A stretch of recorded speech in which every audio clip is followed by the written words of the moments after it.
নমস্কার, আমি উমা সরকার কলকাতা থেকে আমার ব্লগ ভিডিওটা নিয়ে চলে আসলাম। বাই দ্য ওয়ে আগে বলে নিই যে এই গরমে তোমরা সবাই আছো কেমন। আমার তো মনে হয় এখন একটু স্বস্তিতে আছো, কারণ বর্ষারানি চলে এসছে। মানে রোজই কম হোক বেশি হোক বর্ষারানি কিন্তু ঝরছে অজরধারা। তাই একটু তো স্বস্তি হয়েছে, তাই না বলো? আমাদের এখানে কালকে খুব খুব বৃষ্টি হয়েছিল, আজকে আর বৃষ্টিটা কম হয়েছে। তা যাই হোক বলে নিই, আমি আজকে ভিডিওতে তোমাদের কি দেখাতে চলেছি। আমি তো মোটামুটি আমার রান্নাঘরে যা রান্না করি, আমার নিত্য সেই রান্নাই তোমাদের সাথে আমি শেয়ার করি। এবার তোমাদের মূল্যবান মতামত থাকে তাতে, যেটা আমাকে খুব আনন্দ দেয়, ভালো লাগে। সবাই কত সুন্দর সুন্দর করে কমেন্টস লিখো, রান্না রিলেটেড আমাকে অনেক কিছু পরামর্শ দাও, অনেক কিছু বলো। আবার বলো যে দিদি ভাই তোমার এই রান্নাটা দেখলাম ভালো লাগলো, আমরা বাড়িতে করবো। সেটাও আমার খুব ভালো লাগে যে তোমরা যখন এরকম সুন্দর করে বলো আমাকে। তা আজকে তোমাদের কি রান্নাটা করতে চলেছি আমি জানো তো? আমি যে রান্নাটা করবো সেটা হচ্ছে আজকে ওলের চোখা রান্না করবো। হাজব্যান্ড ওল নিয়ে এসছে, তা আমি ভেবেছিলাম ওলের ডালনা করতে হবে, সেই মতনই আমি ওলটা কেটে রেখেছিলাম। কিন্তু হাজব্যান্ড অফিস থেকে এসে বললো ওলের ডালনাটা করো না, আজকে ওলের একটু অন্য কোনো প্রিপারেশন করো। এবার হঠাৎ করে আমি কী করে প্রিপারেশন অন্য কিছু করবো, কারণ আমি তো ওলের ডালনার মতন কেটে রেখেছি। এবার আমি আজকে তোমাদের দেখাবো ওলের চোখা। ওলের চোখা সবাই মোটামুটি জানো, কিন্তু আমার কাছে ভীষণ ভালো লাগে ওলের চোখা গরম ভাত দিয়ে খেতে। তা আমি কীভাবে ওলের চোখাটা রান্না করবো তোমাদের সঙ্গে সেই রেসিপিটাই শেয়ার করবো। তা চলো, তার আগে আমি বলে নিই, ওলটাকে আমি এরকম কেটে রেখেছিলাম। আগে যদি জানতাম চোখা করবো তাহলে এত ছোটো ছোটো করে কাটতাম না। আর আলু কাটা আছে, জল বসিয়ে দিয়েছি। এর মধ্যে এই ওল আর আলুটা আমি দিয়ে দেবো সেদ্ধ করে, ঠিক আছে? আর এই সেদ্ধর সময় আমি একটুখানি লবণ দিয়ে নেবো, কারণ চোখাতে যদি এখন আমি লবণটা দিয়ে নিই, সুন্দর করে ওল আর আলুর মধ্যে ঢুকে যাবে লবণটা, ঠিক আছে? এটা আগে ভালো করে আমি সেদ্ধ করে নিই, তারপরে আমি চোখাটা কীভাবে করছি সেটা তোমাদের দেখাবো।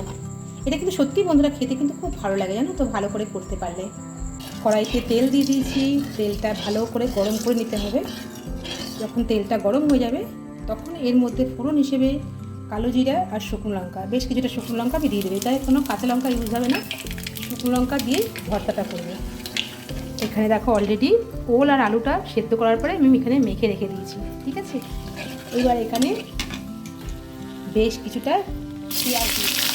পেঁয়াজটাকে ভাজার জন্য একটুখানি নুন দিয়ে দেবো। তো নুনটা তো একটু দিতেই হবে, নাহলে পেঁয়াজটা মজবে না। আর ভর্তার জন্য তো একটু নুন লাগবেই, সেটা দিলাম। আর আমি একটুখানি রঙের জন্য দেবো, রঙ থেকে বড় ব্যাপার, আমি হলুদটা একটু বেশি ইউজ করি সবেতেই। তার কারণ হচ্ছে গিয়ে হলুদটা অ্যান্টিবায়োটিকের কাজ করে, সেই জন্য। অনেকে ভাবতে পারো ভর্তাতে আবার হলুদ, আমি একটু দিই। তোমরা যদি মনে করো হলুদ দেবে না, হলুদটা নাও দিতে পারো, কিন্তু আমি একটু হলুদটা দিই।